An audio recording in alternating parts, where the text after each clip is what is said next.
এক গ্রামে বাস করত এক একাকী বৃদ্ধ কৃষক।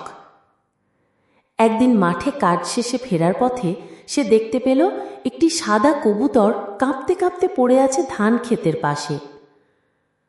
দয়ালু কৃষকটি কবুতরটিকে আলতো করে তুলে নিয়ে এলো ঘরে, দিল নরম ভাত আর প্রাকৃতিক পদ্ধতিতে শুরু করল তার চিকিৎসা। দিন কেটে গেল, কবুতরটি সুস্থ হল। এরপর দুজনের মধ্যে গড়ে উঠল এক অদ্ভুত বন্ধুত্ব। কবুতরটি পিছু নিত কৃষকের, আবার কখনো ঘাড়ে বসে থাকত সারাদিন। কিন্তু একদিন রাতে ঝড় উঠল, বৃষ্টি, বজ্রপাত আর বাতাসে কাঁপছিল চারদিক। ভয়ে কবুতরটি লুকিয়ে গেল মাটির ঘরের এক কোণে। কৃষক বসে রইল তার পাশে, যেন সে তার আপনজন। পরদিন সকালে ঘুম ভাঙতেই দেখা গেল কবুতরটি নেই।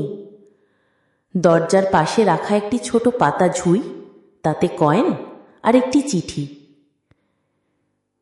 আমি একজন জিন। সৃষ্টিকর্তা আমাকে পাঠিয়েছিলেন পরীক্ষা নিতে।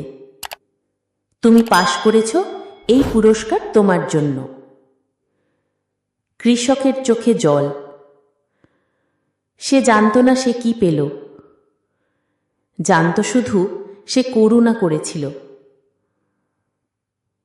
এরপর থেকে কৃষক প্রতিদিন আকাশের দিকে তাকিয়ে খুঁজে বেড়াত সেই কবুতরকে, কারণ সে জানে ভালোবাসা ও দয়ার প্রতিদান একদিন ফিরেই আসে।